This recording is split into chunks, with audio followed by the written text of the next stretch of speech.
Comment modifier le style d'un thème FSE avec l'éditeur de site dans WordPress? C'est ce qu'on va voir tout de suite dans ce tutoriel. Donc là, je me suis rendu directement dans Apparence éditeur. Pour ça, on va aller au niveau de style ici.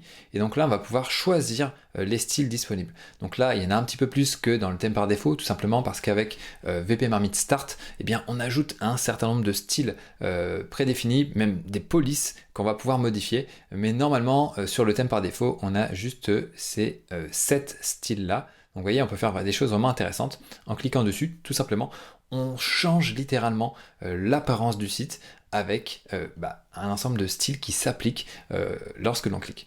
Mais si vous avez des palettes de disponibles, donc là par exemple c'est la palette par défaut, alors là si je mets voilà, par défaut et par défaut, on a quelque chose comme ça. Mais là je vais pouvoir personnaliser ça avec les styles de VP Marmite Start. Donc vous voyez, il y a des choses super intéressantes qui s'affichent. On peut vraiment avoir des styles super variés. Et tac. Tout dépend un petit peu de ce que vous voulez communiquer, l'ambiance que vous voulez appliquer sur le site. Il y a vraiment plein de choses à faire.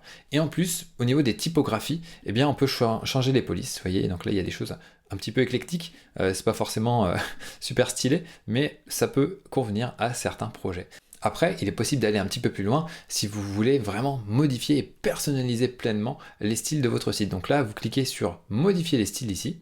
Ça va vous emmener juste là. Et donc ici, vous allez pouvoir modifier la typographie, choisir vos propres couleurs, définir vos propres arrière-plans, définir des ombres et même des mises en page. Alors on va pas tout voir dans cette vidéo, mais rapidement pour la typographie, là il y a ce qui est disponible ici, ce que j'ai ajouté, mais on peut en définir d'autres en cliquant sur ce bouton ici pour gérer les polices. Ça va nous afficher ceci.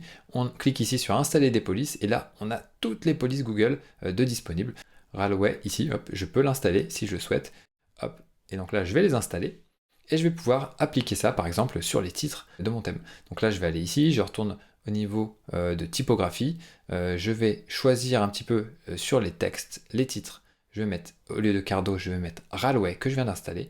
Et voilà, la police Railway s'applique. Même chose pour les couleurs.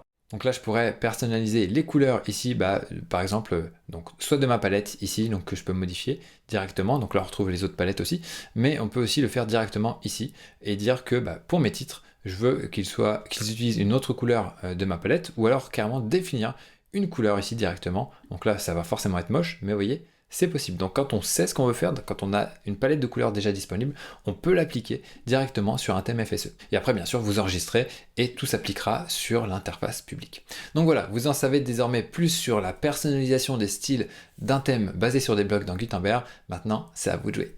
Ciao!